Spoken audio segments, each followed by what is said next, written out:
Hanggang saan ang kaya mong abutin, makamit mo lamang ang gusto mong itsura. Sa kaso ni Anthony Lofredo, ito ay parang walang limit. Ang body modification ay umiikot na, mula pa sa simula ng panahon. Gayunpaman sa ngayon, titignan natin ang isang lalaki na ang tanging layunin sa buhay ay baguhin ang kanyang sarili upang magmukhang alien. At ito ang kwento ng Black Alien Project. Bago tayo magsimula kapatid, shoutout nga pala sa mga kaibigan natin dyan na patuloy na sumusuporta at nanonood. Inspirasyon kayo sa amin kaya naman patuloy kaming gumagawa ng mga nakamamanghang video. Kaya naman wag na natin patagalin pa. Simulan na natin.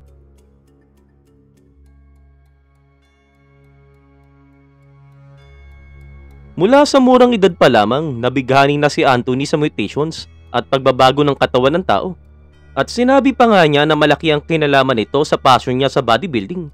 Dahil kung magiging totoo tayo, ang body dysmorphia ay buhay na buhay at tinatakot nito ang maraming mga tao. Ito yung tipong alam mo yung bagay na kung saan ka maganda. Subalit sa ilang kadahilanan, hindi mo iniisip na gusto at gusto mo pa. Nagsimula ang bagay na ito isang araw noong nagtatrabaho siya bilang gwardiya at napagtanto niyang hindi siya nabubuhay sa paraan na kanyang kagustuhan. Kaya naman nag-decide siyang itigil ang lahat at sa edad na 24, umalis siya sa kanyang trabaho, inimpake ang kanyang mga gamit at umalis patungong Australia. Talagang hindi rin malinaw kung ano ang nangyari sa kanya sa mga araw na yun, na kung saan nag-trigger sa kanya na gawin ang isang susunod na kakaibang bagay. Dahil sa sandaling bumiyaya siya pabalik sa Europe, ang project ay nauwi sa full gear. Binalot ni Anthony ang kanyang majority ng kanyang katawan na kulay itim at pinaitim niya rin ang kanyang mukha at ulo. Ayaw niyang maging karaniwan at ang layunin niya ay tulak ang lahat sa boundaries. At para magawa yon sa pamamagitan ng paggawa ng permanent procedures na hindi na mababawi pa. Nauwi ito sa pagpapalagay niya ng tattoo sa kanyang eyeballs at hinati niya rin ang kanyang dila at nilagyan ito ng tattoo na kulay green. Kakaiba, di ba? At dito na talaga nagbago ang mga bagay. At mapagtatanto mo na mula sa pagiging seryoso, ito ay naging ganap na kakaiba. Dahil pagkatapos ito ay nagpatuloy siya sa operasyon upang alisin ang kanyang tenga. Mayroong katuturan tama? Ang ibig naming sabihin walang tenga ang mga alien. Nagkaroon din siya ng dermal implant sa kanyang ulo, pisngi at kilay. At sa mga nangyaring ito inamin mismo ng Black Alien na ang kanyang obsession ay kinuha sa kanyang buhay. Na kung saan inilarawan niya na ang kanyang laman ay nasa under construction. Ang kanyang pinakamatinding pagbabago din ay hindi magawa sa kanyang bansa. Kaya naman kinailangan niyang maglakbay sa Spain upang maalis ang kanyang ilong. At oo, ang karamihan sa mga tao ay gumagastos ng malaki para mapaayos ang kanilang ilong. Subalit ang ginawa niya ito ay kakaiba at kung hindi pa ito sapat, pinatanggal niya din ang itaas ng kanyang labi. Ngayon, malamang siguro iniisip mo kung paano ginagawa ng taong ito ang alinman sa mga bagay na ito na kung saan mapanganib ang mga procedures. Ayon mismo sa kanya nang simulang tanggalin ang kanyang top lips, nahirapan na siya mismong magsalita.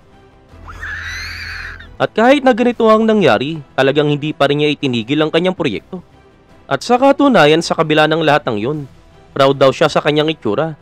At ayon sa kanya ang bawat tao ay mayroong sariling kalayaan. Ang kakaiba pa dito sa kabila ng kanyang itsura, 27% pa lang ng kanyang proyekto ang kompleto. Ang Black Alien na ito ay talagang dinokumento din ng kanyang buong paglalakbay sa Instagram. At pinapanatili niya ding updated ng kanyang mga fans sa kanyang progress. At kamakailan lamang binago niya ulit ang kanyang sarili at pinost niya ito noong June 12, 2021. Na kung saan ipinatanggal niya din ang isang tipak ng kanyang ibabang labi. At may caption pa nga na nagsasabi na patuloy tayo. Mag-a-advance tayo sa body evolution, open mouth. Dahil wala na siyang labi, walang ilong at walang tenga, may isang proyekto pa siya na nakapila. At ito ay ang pagpapatanggal ng kanyang kalahating kamay. Para sa amin ang body modification ay karapatan ng sinumang tao. Subalit hanggang saan naabot ang iyong limit? Dahil parang binibigyan mo ng kapansanan ng iyong sarili. At ang ibig naming sabihin may mga tao sa mundo na nawala ng paa at magbibigay ng kahit ano, magkaroon lamang ng pagkakataon na makakilos lamang ng ayos. Dagdag pa dito para sa kanyang mga plano sa hinaharap. Gusto niya ring baguhin ang kanyang mga braso, binti at ang likod ng kanyang ulo. At nais niya ding tanggalin ang kanyang balat at palitan ng bakal.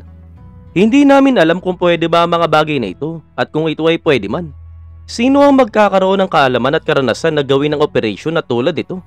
At kung iniisip mo naman ay nahadlangan ng kanyang itsura ang kanyang love life, ayon mismo sa kanya wala siyang problema sa pag-akit ng babae. At kung titignan mo ang kanyang Instagram, marami siyang taga-suporta na naghihikayat sa kanya na ipagpatuloy ang mga proyekto. Talagang malinaw sa lahat kung gaano katindi ang kayang gawin ng Black Alien. Makuha lamang ang kanyang itsura na naisip. At hindi mo maiiwasang ma-curious at maisip kung ano ang magiging itsura niya kung ito ay ganap ng 100% kumpleto. At imagine mo na lang na 27% pa lang ang kanyang nakumpleto. Gayon pa man ang isang malaking katanungan lamang dito. Ano ang susunod niyang gagawin para maabot niya ang kanyang kagustuhan? Ayon mismo sa kanya, hindi niya pinag-isiyan ang kanyang ginawa at magsisisi lamang siya kung hindi niya ito ginawa. At kahit nga ganito, si Anthony ay masaya sa kanyang ginagawa. Subalit, ano sa tingin mo ang kanyang itsura kung umabot na sa 50% ng kanyang pagbabago ang nakumpleto? Ipaalam mo naman sa amin sa komento.